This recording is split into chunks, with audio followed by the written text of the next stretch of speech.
Denis Ruelland, vous êtes, professeur honoraire de Sorbonne Université. Vous avez accompagné le milieu journalistique pendant une quarantaine d'années. Vous connaissez donc bien, son organisation, son histoire. Comment est-ce que dans quel contexte naît, la Corporation des publicistes chrétiens en 1886, qui, a déjà une branche journaliste, qui deviendra un syndicat en 1895? Quel était le contexte à ce moment-là? Est-ce qu'il y avait déjà des organisations qui existaient au plan professionnel des journalistes?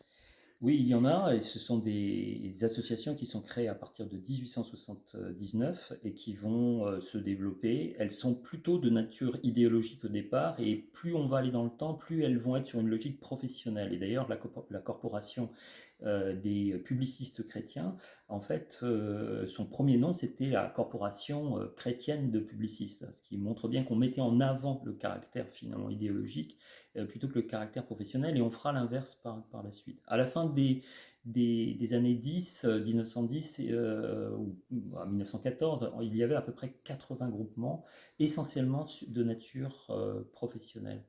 Le deuxième contexte, c'est évidemment la loi de 1884 qui organise les syndicats, qui permet vraiment la création de syndicats.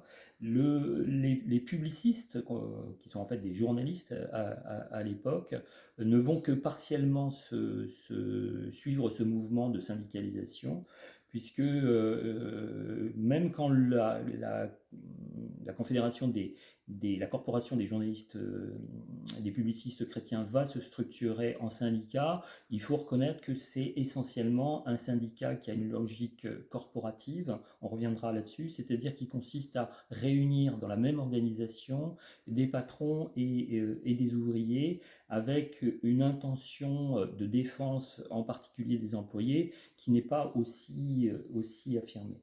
L'autre contexte qu'il faut souligner, c'est que cette organisation des publicistes chrétiens, c'est une organisation qui est donc cléricale, qui est très marquée par des personnalités dont le nom est à particules, beaucoup aussi de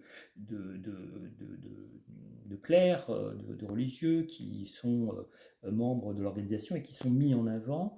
Et l'organisation peut être considérée quand même sur le plan de l'échiquier politique plutôt à droite, voire à l'extrême droite.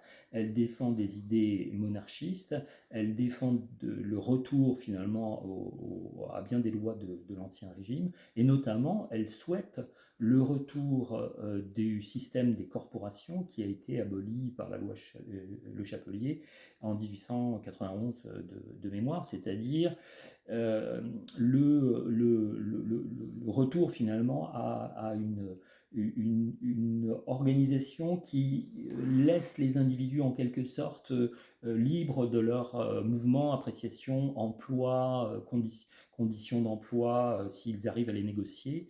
Et justement, un des arguments du mouvement pour le retour des corporations, c'est de dire qu'en fait, c'est une disposition qui rend fragile les travailleurs vis-à-vis des employeurs, et qu'il faut donc reconstituer ces organisations de solidarité en quelque sorte par métier.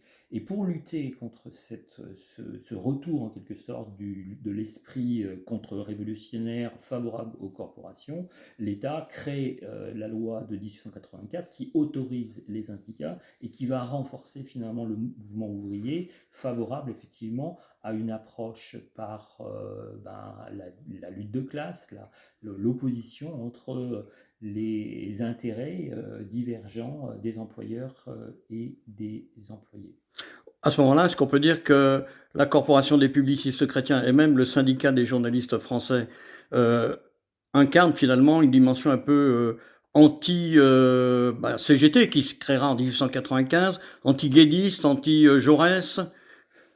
Oui, de toute façon, c'est un mouvement qui est vraiment très très à droite, hein. Il faut avoir conscience que ce mouvement-là, il cherche à promouvoir des idées qui qui considèrent que les organisations syndicales qui sont en train de se structurer sont au fond des entités manipulatrices des intérêts de la classe ouvrière. Donc ils vont promouvoir des idées anti-républicaines à foison. Enfin, je veux dire, ça va être un de leurs chefs de bataille.